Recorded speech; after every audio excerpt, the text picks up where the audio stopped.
बिस्मिल्लाहिर्रहमानिर्रहीम। अस्सलाम वालेकुम। हमारी वीडियोस को देखने के लिए लाइक करें और हमारे चैनल को सब्सक्राइब करें। आज का जो टॉपिक है मैं उसी जो पिछला हमारा टॉपिक था उससे आगे हम स्टार्ट करेंगे स्टेट्स ऑफ मैटर कि मैटर की स्टेट्स कितनी होती हैं, कितनी हालतें होती हैं। मतलब क्या होता है स्टेट्स ऑफ मैटर का कि हमारा मादा किन फॉर्म्स में किन हालतों में पाया जाता है, उसको हम बोलते हैं स्टेट्स ऑफ मैटर। पहले तो है कि हमारी जो वर्ड है, हमारी वर्ड जो है दुनिया किससे बनी है, तो एक है एनर्जी, किस पर कॉन्सिस्ट है, एनर्जी पर, और मैटर पर कॉन्सिस्ट है। एनर्जी क्या होती है? एनर्जी होती है नॉन मटीरियलिस्टिक, ठीक है ना, इसमें पार्टिकल का केस नहीं आता। लेकिन जो मैटर है ना, मैटर क्या होता है? जो भी चीज़ वेट रखती है और जगह घेरती है, carry weight and occupy space, उसको हम बोलते हैं मैटर। अब मैटर की फॉर्म्स हैं, हालतें हैं कि जिनमें हमारा मादा जिन हालतों में पाया जाता है वो स्टेट ऑफ मैटर या मादा की हालतें कहलाती हैं। सबसे पहले है सॉलिड, लिक्विड, गैस और प्लाज्मा। सॉलिड, सॉलिड के जो मॉलिक्यूल्स होते हैं वो कैसे पड़े होते हैं, लिक्विड के मॉलिक्यूल कैसे होते हैं, गैस के कैसे पड़े होते हैं। जो सॉलिड के मॉलिक्यूल्स होते हैं वो बिल्कुल क्लोजली पैक्ड पड़े होते हैं। सॉलिड्स के मॉलिक्यूल बिल्कुल क्लोजली पैक पड़े होते हैं।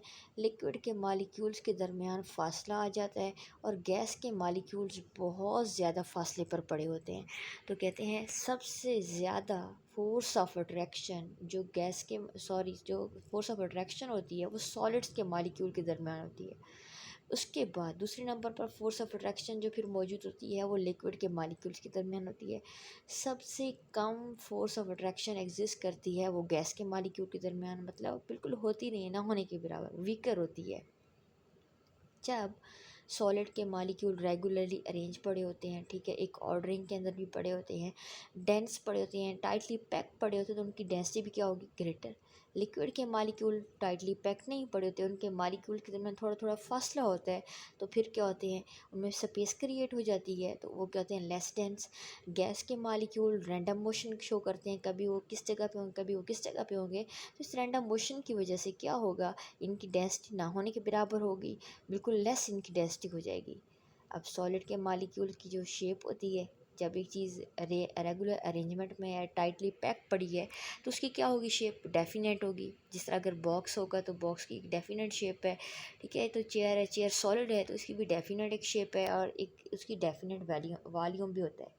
डेफिनेट का मतलब है जो एग्जैक्ट एक शेप होती है, जो एक चीज़ अरेंज के अंदर गिवन होती है। फिर लिक्विड के मॉलिक्यूल हैं, लिक्विड के मॉलिक्यूल्स का वॉल्यूम तो डेफिनेट होता है बट शेप डेफिनेट नहीं होती।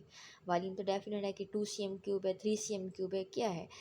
गैस के मॉलिक्यूल है, गैस के मॉलिक्यूल की ना शेप होती है डेफिनेट, ना वॉल्यूम डेफिनेट होता है, ठीक है। क्योंकि क्यों इसका ऐसे होता है? क्योंकि गैस के जो मॉलिक्यूल्स हैं वो रैंडम मोशन शो करते हैं। इस रैंडम मोशन शो करने की वजह से ये क्या होता है?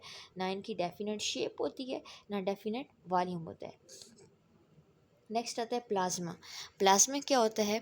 प्लाज्मा हमारे पास एक ऐसी स्टेट है मैटर की जिसके अंदर जो पार्टिकल्स होते हैं वो हाई काइनेटिक एनर्जी के होते हैं, उनकी एनर्जी बहुत ज़्यादा होती है। उसमें चार्ज पार्टिकल्स भी होते हैं, आइंस भी होते हैं, मतलब न्यूट्रल एटम भी होते हैं, मॉलिक्यूल भी होते हैं, इलेक्ट्रॉन भी होते हैं, इन सब का मजमूआ होता है, इन सब की कंपोजिशन होती है। और ये जो प्लाज्मा होता है आर्टिफिशियल भी होता है, नेचुरल भी होता है। नेचुरल जैसे हमारे पास सन में, ठीक है। आर्टिफिशियल कैसे? ये ट्यूब लाइट्स जो बनी होती हैं हमारे घरों में यूज़ होती हैं डेली वर्क के अंदर, या फिर हमारे पास सड़कों पर जो ट्यूब लाइट्स लगी होती हैं, इन सब के अंदर प्लाज्मा एग्जिस्ट करता है।